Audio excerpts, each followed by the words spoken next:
نبی پاک علیہ السلام نے جس دنیا کو ہم بہت بڑی دنیا سمجھتے ہیں، حضور نے اس کی مثال کیا دی؟ صحیح مسلم کی حدیث ہے، دیکھیں کتنا کھول کر اور کتنا آسان کر کے رسول پاک ہمیں بات سمجھاتے ہیں۔ دنیا کیا ہے، آخرت کیا ہے، یہ والی زندگی کیا ہے، آخرت کی زندگی کیا، بالکل کھول کر واضح کر کے نبی پاک علیہ الصلوۃ والسلام فرمانے لگے دنیا اور آخرت کی مثال اس طرح ہے جس طرح دریا بہ رہا ہو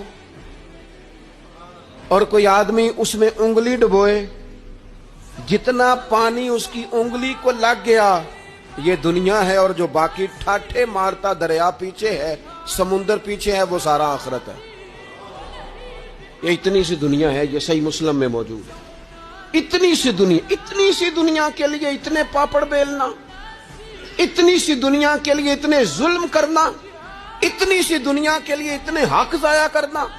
اتنی سی دنیا کے لیے اتنے لوگوں کے دل توڑنا،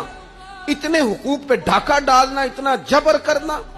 لوگوں کا مال کھانا، لوگوں کو تکلیف دینا، عزتیں اچھالنا، اتنی سی دنیا کے لیے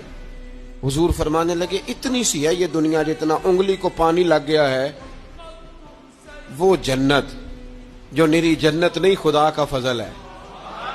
جو اللہ کی عطا ہے اپنے بندوں کے لیے۔ میرے کریم فرمانے لگے اس جنت میں وہ نعمتیں ہیں نہ کسی آنکھ نے دیکھی، نہ کسی کان نے سنی، نہ تمہارے دل پر کبھی خیال ہی گزرا ہوگا کہ ہمارا رب ہمیں یہ عطا فرمانے والا ہے۔